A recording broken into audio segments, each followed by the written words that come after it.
Your next question is solve y double dash minus 6y dash plus 9y equals to e की power 3x upon x square.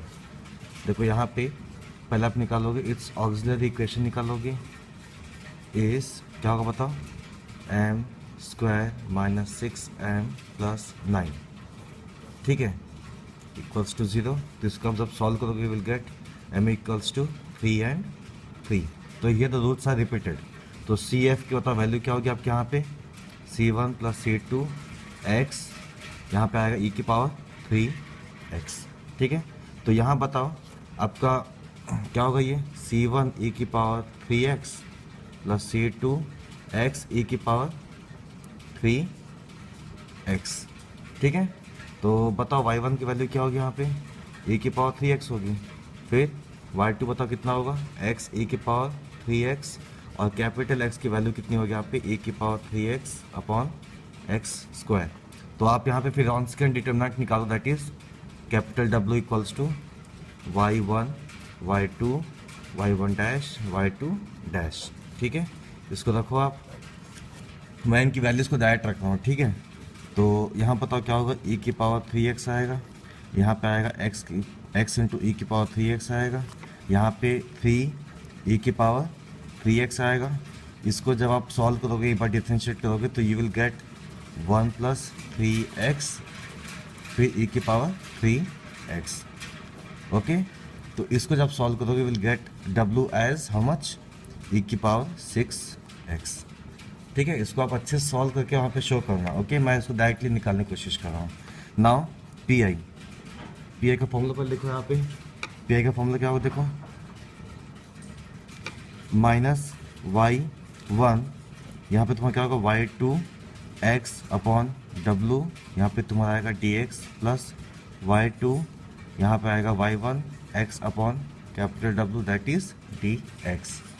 अब आगे बढ़ो, values को रखो यहाँ पे आप, देखो क्या होगा माइनस y1 इज e की पावर 3x, यहाँ पे y2 बताओ तुम्हारा कितना है, यहाँ पे y2 आपको दिया हुआ है x e की power 3x into x is how much e की power 3x upon x square, और यहाँ पे w बताओ कितना दिया हुआ है, यहाँ पे नीचे लिख दो e की पावर 6x, यहाँ तुम्हारा क्या आएगा dx आएगा। इस dx लिखना है मत भूलना।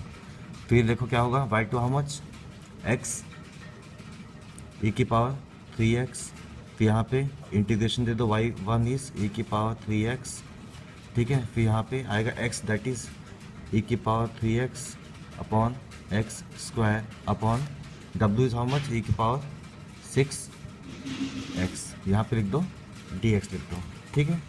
अब इसको सॉल्व करो, देखो क्या होगा, ये आपस में कैंसिल हुआ और ये वाला x इससे कैंसिल हो गया। तो यहाँ बताओ तुम्हें क्या बचा है dx अपॉन x बचा हुआ है। वैसे इसको आपस में सॉल्व कर लो, तो यहाँ बताओ तुम्हें क्या बचेगा dx अपॉन एक्स स्क्वायर, ठीक है। तो आगे बढ़ो, देखो क्या होगा तुम्हारे यहाँ पे e की पावर 3x है ना, यहाँ पे बताओ तुम्हारा क्या है dx अपॉन x है प्लस x e की पावर 3x, यहाँ बताओ तुम्हारा क्या बचा हुआ है x की पावर -2 इंटू dx, ठीक है। तो आगे बढ़ो, देखो तुम्हारा क्या बचेगा माइनस e की power 3x, this is log x। यहाँ बढ़ो e की पावर 3x, यहाँ बताओ तुम्हारा क्या बचेगा दिस इज x की पावर -1 अपॉन -1, ठीक है। तो इसको फिर सॉल्व करो, यू विल गेट e की पावर 3x log x, यहाँ बताओ तुम्हारा क्या बनेगा, यहाँ पे माइनस हो जाएगा, माइनस यहाँ का x और यहाँ का x में कैंसिल हो जाएगा, तो दिस इज e की पावर 3x। तो माइनस कॉमन निकालो और e की पावर 3x कॉमन निकालो, तो माइनस e की पावर 3x कॉमन निकल गया, this is log x plus 1, this is the value of P I. तो आपको क्या चाहिए कंप्लीट सॉल्यूशन चाहिए है ना y का, तो आप बताओ क्या करोगे, फिर नीचे लिखोगे therefore complete solution is y equals to C F plus P I, C F plus P I. तो सी एफ की वैल्यू बताओ तुम्हारा कितनी थी यहाँ पे c1 plus c2 x e की पावर 3x, और पी आई बताओ कितना है तुम्हारे यहाँ पे e की पावर -3x, यहाँ पे लिखो log x plus 1, that is my answer. Thank you.